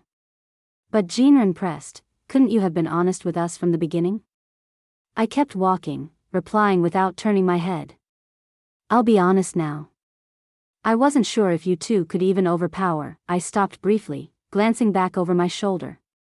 "The big Russian." I softened my tone, just barely. "I'm sorry for putting you in danger. But you have to understand, if you'd failed, it would have been all over for me." I explained who ran this hellhole. "The ring that controls this district, it's made up of Russians and a gang of Manchurian thieves. They've wormed their way into Shanghai and wrapped it around their fingers." But before I could finish, a sharp voice cut through the air. "Stop." The madam stormed down the hall, her greedy little eyes flashing. "You bitch," she shrieked at me. "Where do you think you're going?" She turned on Jinren next, sneering. "And you, sir? Only wanted to ask a few questions, did you?" "Ha." She threw her head back and laughed mockingly. "Don't you know how much this bitch is worth?" I'd had enough. My fist slammed into her face, and she crumpled to the ground. "You greedy old woman," I snarled, my voice low and deadly. We moved quickly after that. I shoved open a door. "Let's hurry," I ordered. But on the other side, a crowd of Russians and Manchurian thieves was waiting. I froze. Since you two beat the big Russian," I said nervously, "these men shouldn't be a problem, right?" Jinren only glanced at his revolver. "I'm sorry," he said grimly. "But my gun only has 6 rounds. All I can do is kill 6 of them, and die a heroic death." "But," I stammered, "there's still a way to get out of here, isn't there?" Jinren's eyes narrowed as he flipped his revolver and suddenly yanked me close, pressing the barrel to my temple. "Everybody out of the way," he shouted to the gang. "We're taking the girl with us. If you don't back off, I'll shoot her." The gang leader stepped forward, his scarred face twisted in a sneer. "Hurt Manhwa," he growled, "and I'll hang your carcass in the market by morning." Jinren's thumb cocked the hammer. Click. His finger hovered over the trigger. The standoff stretched long and taut until finally, the gang leader cursed and spat. "Damn it. Enough. Everyone back off." He glared at Jinren, his pride wounded. "How dare you steal our Manhwa, you'll be sorry." We slipped away into the night, the madam screaming after us. "Don't let them get away. They're in it together." Back in the present, I stood by the window, feeling his eyes on me. "Madam Song," Iho Yun said carefully, "why were you taken hostage by the Russian gang of thieves?" I didn't flinch. "It all came down to money," I said. "I was in a bad place. Deep in debt. My mother had disappeared." I heard his breath catch behind me. I went on. "I was tricked by swindlers who promised they'd find her. I borrowed all the money I could, and when I couldn't repay it, they sold me to the gang." He spoke up hesitantly. "But, you said your father was K, couldn't he have helped you?" I laughed bitterly. "K?" I said with a dry smile. "I forgot to tell you, didn't I? K had no idea he even had a daughter. And at the time, I was just a foolish young girl who knew nothing. Not even myself." I could still hear the gunshots from that night ringing in my ears as we ran across rooftops. Bang. Bang. Bang. On the rooftop, breathless and shaken, I finally murmured to Jinren and his companion. "Thank you. I don't know how I can repay you." Jinren's voice was cool. "Our help isn't free." I met his gaze. I know. I'll give you the information you want. But he just narrowed his eyes. No, he said. I don't easily trust information from someone who's already lied to me once. Tell me everything. Starting with your relationship with Kay. I looked straight at him. You already got it right, I said softly. I'm his daughter. His companion snorted. A spirited gal she is, Jinren, but I think our business here is done. But I shook my head, my voice low and cold. I've seen what you've never had the chance to see. From beginning to end. Kay murdering someone. And when I met Jinren's eyes, I could see it. He believed me. He stared at me in the dark, his voice steady but sharp. By that, do you mean that Kay is different from the typical murderer? Jinren Ching asked. I let his question hang in the air as I listened, my gaze cool. Are you giving me a riddle this time? I shot back. I tilted my head slightly, smiling faintly. I suppose I am, but I'll believe you if you answer correctly. He narrowed his eyes beneath his hat. I closed mine and took a breath, letting the memory flood back. Blood dripping. Down the wood. Onto the floor.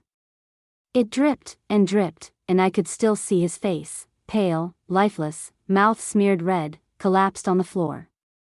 The sound of it was deafening in my head. Through a crack in the door, I had watched him. His feet bare, stained crimson. The way he moved, the way he fed. When I opened my eyes again, I looked at Jinren and whispered the truth. He's the devil. Jinren didn't flinch. Yes, he said. He is. He straightened his coat. Let's go, he told me softly. There's a good noodle place I know. Eating something warm should help you feel better. And so, in silence, we walked into the Shanghai night. The memory dissolved, and I blinked back to my room, the weight of it still heavy. It's already dinner time, I murmured, staring at the window. Iho Yun was standing behind me now, hesitant. How do you want your dinner? Shall I ask Gyeongseong to take it up to your room? No, I replied. I'll eat with you at the restaurant, I'm fine, I cut him off. You aren't hungry? I turned slightly, my glass of wine glinting in my fingers. Not at all, I said. I swirled the dark liquid and added, I don't even remember the last time I felt hungry. His eyes widened, and he stammered, then do you mean it's been a while since you've eaten? How can a person stay alive without eating? I sipped from the glass, though I couldn't taste a thing. It's all because of this damn illness, I said bitterly. I can't even taste the wine I'm drinking. I leaned back into my memories. I'm merely trying to remember how it tasted back in the day, I confessed.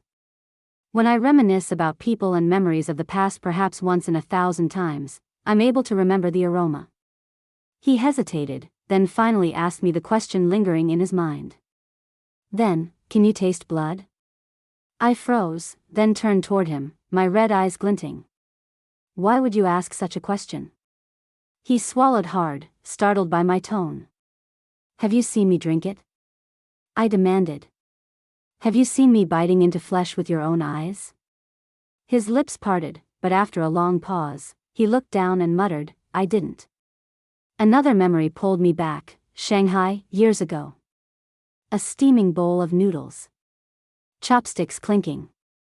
I sat between Jinren and Ren Xiao, slurping down noodles greedily. Ren Xiao laughed. She eats a lot for her weight. I think we'll have to order her another bowl. Jinren smirked at me. And you're pretty fast, considering your weight. How old are you? I blinked, set my bowl down, and said honestly, 23. He raised a brow. So, you're 15. I slammed the table. What? I couldn't possibly look that young. He only chuckled. I understand you've had to pretend to be an adult early on, to survive in this harsh world, he said softly. You must have thought you were deceiving the adults. But trust me, you didn't fool them. The bad adults were just using you. I stared at him for a long moment before whispering the truth. I'm 18. Thank you, ma'am, he said. Let's promise not to lie to each other anymore. My name's Jinren Cheng, and my friend here is Ren Xiao. What's your name? Manhwa isn't your real name, is it? I met his eyes. Jeonghwa Song, I said. He repeated it. Jeonghwa? I nodded faintly. It's the name my mother gave me. I looked down then and asked the question that had been clawing at me. Why didn't you believe me when I said I was Kay's daughter? Jinren's gaze hardened. To be honest, I'm still doubtful, he admitted. According to the most recent findings, those infected with the vampire disease cannot have offspring. My breath hitched. He continued. All vampires are infertile.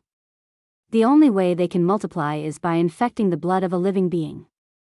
I clenched my fists under the table. If what he said was true, then the only explanation was the appearance of a new, mutant strain. Jinren glanced at Ren Xiao grimly. It would be a matter of grave importance that we must report to the order. But I cut him off. My mother clearly told me that my father is Kay. He pressed, may we meet your mother? I looked down. She went missing a month ago. Whereabouts did she go missing? If you have any leads, we can help you find her. I lifted my gaze, my voice cold and steady. The lead is Kay. The last time I saw her she'd gone to see Kay. And she hasn't returned since. I could still see her ghostly image walking away in my mind, my mother's silhouette fading into the night. I remember the sight of him standing outside my mansion at dusk, just a shadow, still and waiting. Byarma, the hunter. Even then, his presence made my skin prickle. He sensed it too. Something nearby. Someone. A knife cut through the air toward him, but he was ready. It didn't even touch him. He lowered his blade and spoke respectfully. It's an honor to meet you in person, Mr. Byarma. Your fame as a hunter precedes you. Byarma studied him with suspicion. So, you're the new hunter, he said, his voice gruff. But I heard you didn't speak Joseon. All the better, he replied. People let their guards down, they speak freely in front of me. Byarma nodded slightly. In any case, it's nice to meet you. Although this is certainly unusual. Jinren's expression hardened. I've been ordered to create a Gyeongseong branch with you, he revealed. Byarma's head snapped up, his eyes narrowing. No need for a branch, he growled.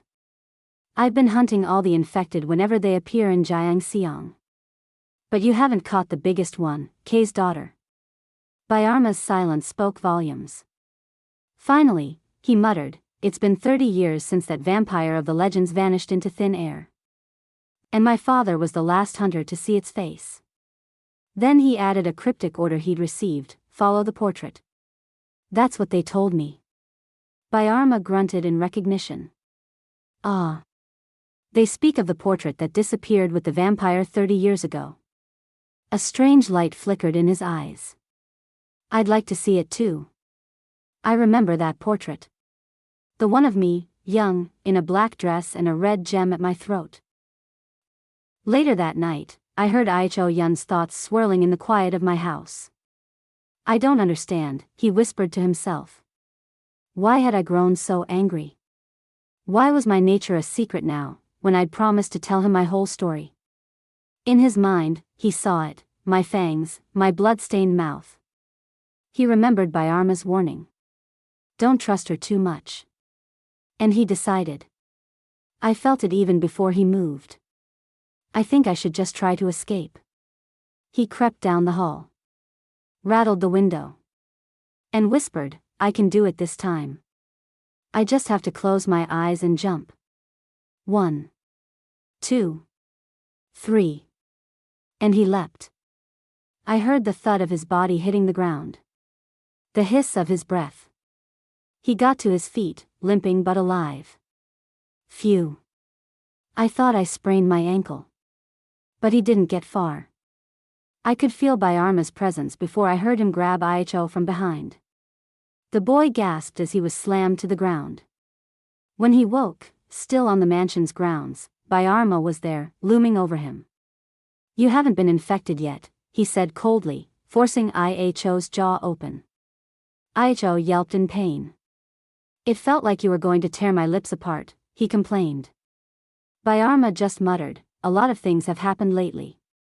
When Iho demanded an explanation, Byarma finally gave it. "A bloodless corpse has been found. But we haven't found its head, arms, and legs." Iho's mind flashed to the memory of me, covered in blood. "I knew it," he hissed. "She killed someone. Madam Song killed someone. She said she killed her father, too." He ordered Iho back to the hotel. "What?" Iho protested. "I barely escaped death and you want me to go back in there?" Byarma's laugh was sharp and humorless. "Escape? Did you really think you could escape?" His words cut like a blade. "That monster already has your scent. That means she can find you and bring you back, wherever you may be. But you won't know that you're back, because you'll already be dead." Iho froze. "Who are you?" he demanded. "Why should I trust you?" Byarma's reply was flat. "It doesn't matter who I am. What matters is that I know Jeonghwa Song better than you." Then he added, "You don't need to be scared. If that monster had wanted to kill you, she would have done so long ago. She knows I'm watching, so she wouldn't dare lay a finger on you." Finally, he gave his command, "For now, I want you to head back inside and watch what she's up to. Report back to me. I'll tell you the time and location of our next meeting. Head back inside naturally, as if you only went outside to get a bit of air." I watched him as he walked back to my door. He climbed the stairs. He walked down the corridor. But Gyeongseong was waiting. "Did you go somewhere?" the butler asked. "I stepped outside for a moment to get some air," Iho stammered. Gyeongseong smiled faintly. "Oh, I see," then he added darkly, "and here I thought you were breaking the contract." He turned and walked away. "Oh, and, next time, if you want to get some air, you should use the door instead of the window. You might sprain your ankle, you know." Iho froze as Gyeongseong's low voice added, "Though I suppose a sprained ankle doesn't mean you can't paint." Gyeongseong glanced back with a faint smile, his words like poison wrapped in courtesy. "Haha. I'm merely jesting." And with that, he disappeared down the hall. "Good night, sir." Clouds rolling quietly above the tiled roofs of Gyeongseong. I could already hear the knock at his door as Gyeongseong's calm voice carried through the hall. "Your breakfast is ready, Mr. Yun." I was already seated when he entered the dining room, looking startled to see me there. I smiled faintly at his surprise and motioned to the seat opposite mine. "Don't look so surprised. Come and eat." I dragged on my cigarette, my eyes following him as he hesitated. "Did you have a nice walk yesterday?" He paused in silhouette before replying carefully. "Yes, I had stepped out for a moment because I couldn't sleep." I only nodded, taking another drag. When his plate arrived, I remarked, "Oh dear. You must not have much of an appetite then." I could feel his discomfort, even as he thought to himself, "Her tone is suddenly so friendly I'm confused." I let him stew in the silence for a long moment. "Did you have something you wanted to say to me?" I could see it in his eyes, how badly he wanted to speak, but no words came. He sat down to eat, but I knew he'd lost his appetite. "How do you like it here? Is the food to your taste?" I pressed. His meek reply barely reached me.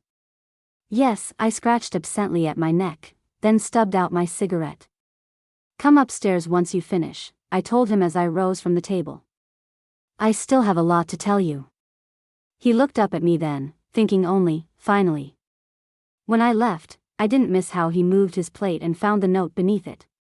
He unfolded it slowly, his face tightening as he read, "Tonight. Second floor. Restroom down the hall." So. The old man had already made his move. Somewhere, in his memory, that man's silhouette whispered, "What? Already?" I remember, too, the meeting of the order. That dark, wood-paneled room, the click of a cane on the floor. "You all know why we're gathered here today," the leader announced. "It's an honor to stand before you, in front of the most respected hunters of our day," Jinren said. He thanked his teacher, Ludmilla, and began his report. The results of investigations over the past year revealed a cozy relationship between Kay and the Shanghai Municipal Council.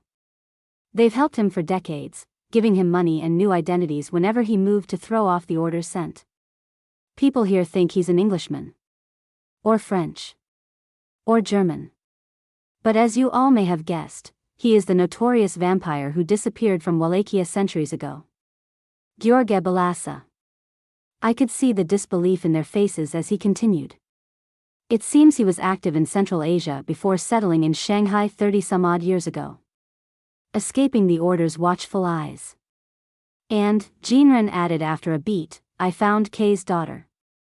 That stunned them into silence. Are you positive? Yes. It's unprecedented. But Kay is the longest living vampire the order knows of. He might still be evolving. Then he explained his theory: when he mutated, he may have retained the ability to reproduce. They pressed him for proof. She said she saw Kay commit a murder when she was young. One scoffed, "That's your proof? She might simply be a survivor." But the leader cut in, rapping his cane on the floor. "It doesn't matter. As long as she can be of use." "Is that girl infected?" Jinren shook his head. "From what I can tell, she is not." The leader's eyes narrowed. "I'll confirm that for myself." "Where is she now?" "Later, Cheng and I sat by the window." "Where did Jinren go?" I asked. "He had an important meeting to attend," Cheng replied. I changed the subject. "Ren Xiao, where did you learn to fight?" "I was watching in secret when you overpowered the big Russian." "I've studied martial arts since I was 5, he said simply. He glanced at me.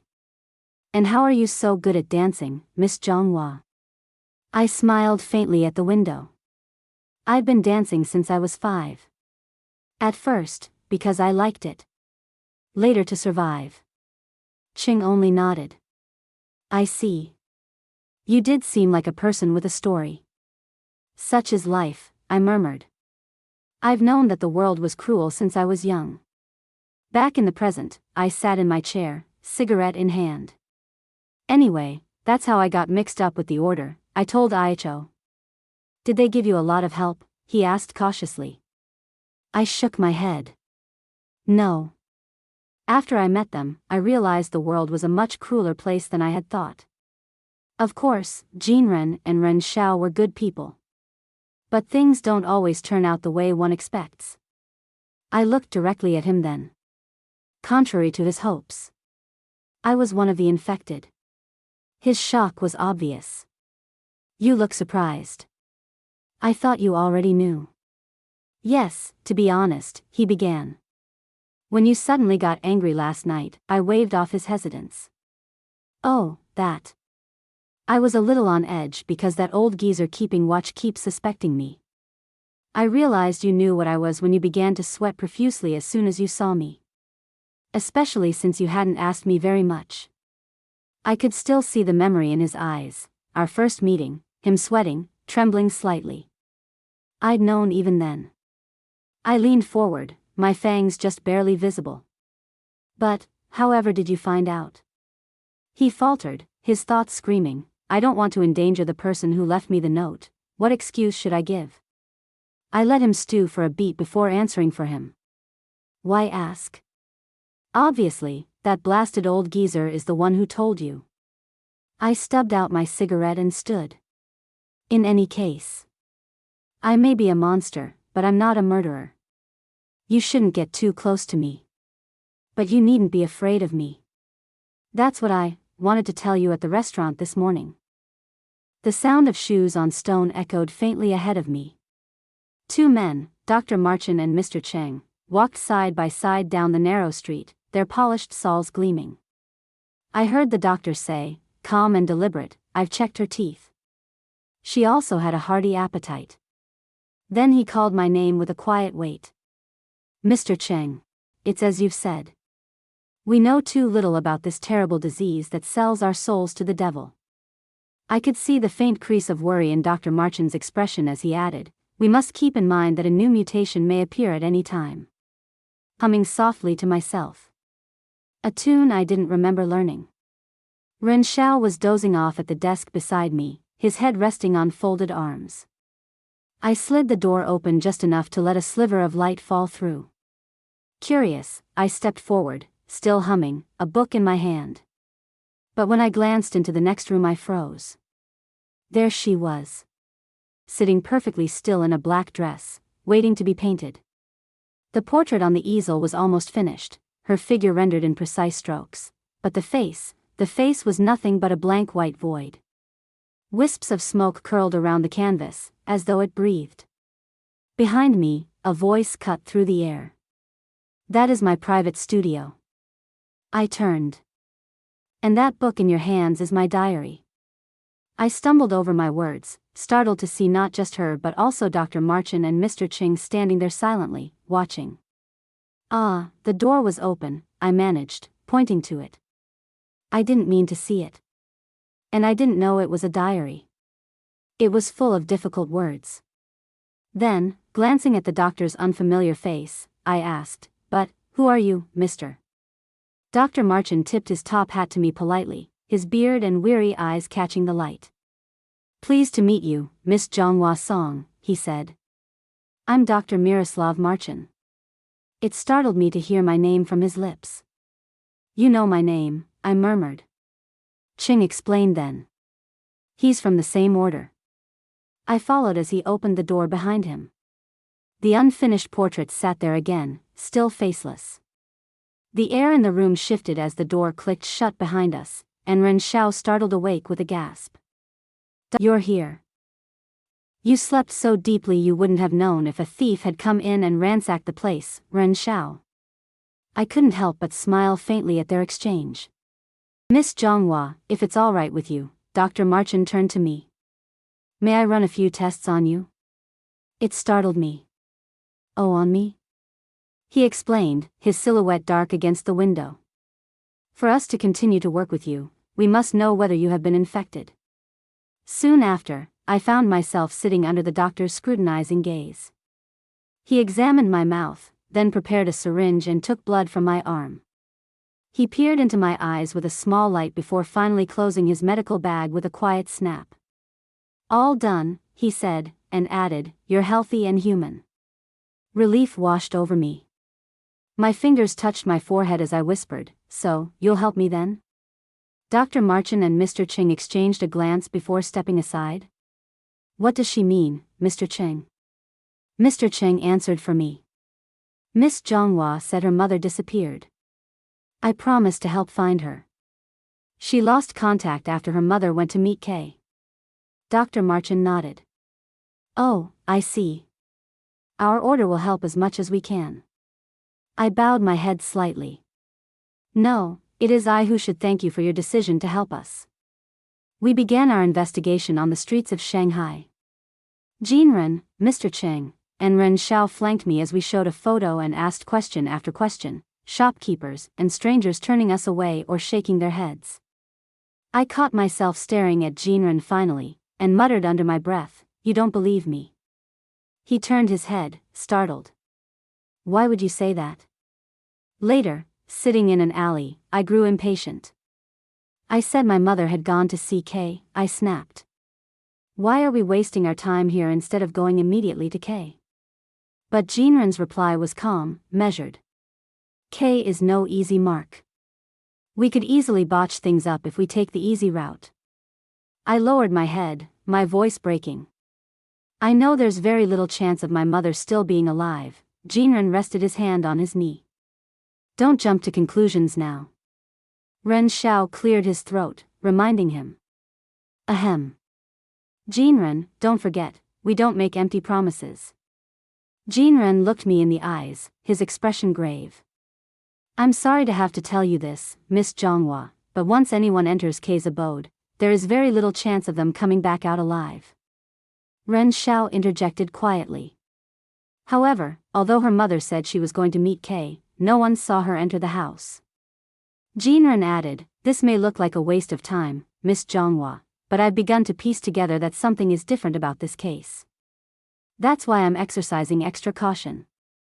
I blinked at him, confused. He pressed me. "You're certain this is the street where your mother was last seen?" "Yes," I said firmly. "I'm absolutely sure of it. I came here dozens of times in search of my mother." Ren Xiao suddenly paused. Jinren. Come to think of it, have you realized it?" Jinren's eyes narrowed. "A bloodless corpse has recently been found near this area." I rose to my feet. "It's obvious Kay's the one who kidnapped my mom." But Jinren shook his head slowly. "Not entirely. I have some misgivings about saying that Kay was responsible for the recent murder. In the beginning, Kay killed people without trying to hide it. But later, he thoroughly concealed any evidence of his deeds. Recently, however, the corpses were left behind. He didn't make any effort at all to clean them up. That's not how Kay does things." I stood there, cold and confused. "Then, Kay has nothing to do with the recent murder cases?" "But you told me when we first met that 2 more people died while the investigation stalled." "Yes, I did," he said softly. "But, now that I think it over, some different possibilities are coming to mind. I'm saying it's possible that at least for these recent cases, Kay has nothing to do with them." Ren Xiao added his own theory quietly. "Although it's just my hunch, I believe another vampire exists. In fact, it may be lying in wait for the next victim." Jinren's jaw tightened as he finally declared, "We must capture this vampire if we want to find your mother." In the darkness, I felt it then. A presence. From behind a wooden post, a pair of glowing eyes stared at us, unblinking. Watching. The street was dark, empty, and quiet. Shanghai at night always carried a heaviness, as though the air itself knew what was lurking here. I remember seeing him first, Ren Xiao, the rickshaw puller, his silhouette bobbing up and down as he dragged his cart through the narrow lane. A faint rustle made him stop. He glanced to the side, his brow furrowing. "Do you need a rickshaw?" "Where are you headed?" he called. Out of the shadows, I saw it. A figure. Wild hair. Eyes hollow. Silent. He hesitated. "Ma'am?" The figure only stared back at him from that dark doorway. And then the quiet was cut by another voice. A man's hand, gloved, gestured faintly from the edge of the street. Ren Xiao snapped, annoyed. "What? This is an obstruction of business. Are you going to pay me instead?" The man, Jinren Cheng, stepped into the light, calm, composed, and infuriatingly confident. "I've been waiting for that customer all afternoon. You interrupted just as I was about to speak with her." Ren Xiao scoffed. "You look a decent fellow, but what ridiculous words you're spewing." His frustration grew as he rubbed his hands, muttering to himself, "I haven't had a single customer all day, don't try my patience further." Shoo! Jinren reached into his coat pocket, pulling out a silver coin. "Consider this the luckiest day of your life." Ren Xiao grumbled, snatching the coin. "Because I got free money?" But Jinren's gaze turned sharp then, his voice low and heavy. "If I hadn't intervened when I did, you'd already be dead." Ren Xiao only waved him off, walking away. "Don't know what you're talking about, but goodbye." I heard Jinren mutter after him, his lips tight. "Damn it," and then he turned to the figure. The monster.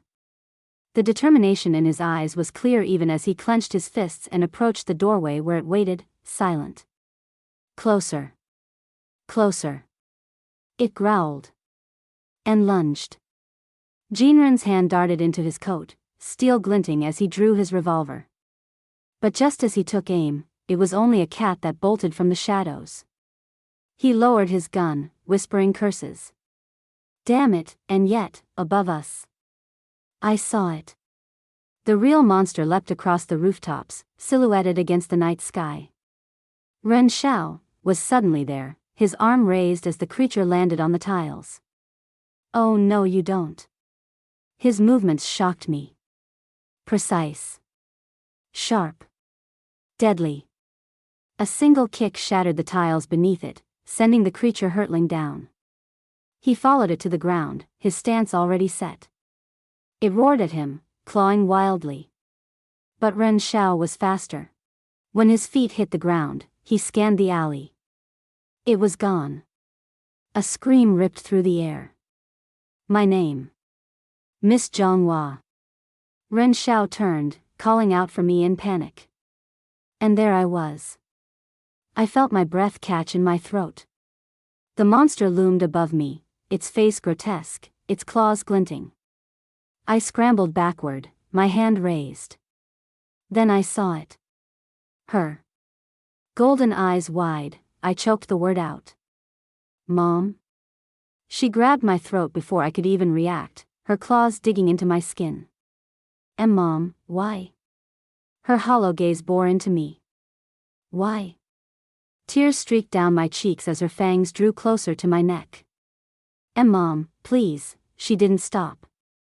Her claws wrapped around me. Her breath was hot against my skin. Then. Blood. Her body convulsed as the bullet tore through her skull, blood exploding outward.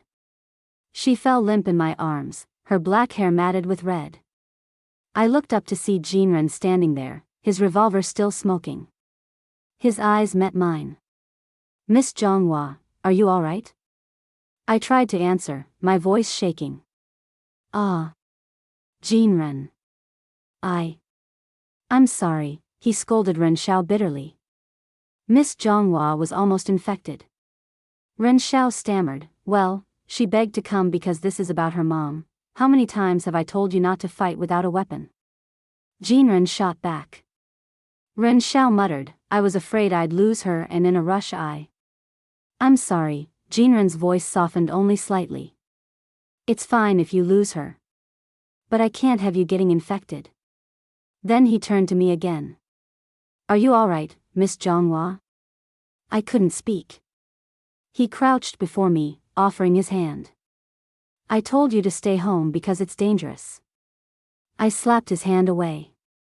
I stood, my shoulders trembling as I walked toward the body. Her body. I didn't even feel my legs move. Only the weight in my chest. Only the blackness in my heart. Even now, in this chair, cigarette smoke curling around me. I remember her empty eyes. And how helpless I'd been. My mom hadn't been kidnapped, I murmured. She decided for herself not to return after having her blood sucked by K. So that I wouldn't be infected. It still breaks my heart. Even now. That on that cold, hard ground, she turned into a monster, and there was nothing I could do. Nothing. All I could do was get revenge. I exhaled a long plume of smoke, my voice low. In any case. Jinren had helped me find my mom. I flicked the ash away, staring into the dark. So, it was my turn to help him.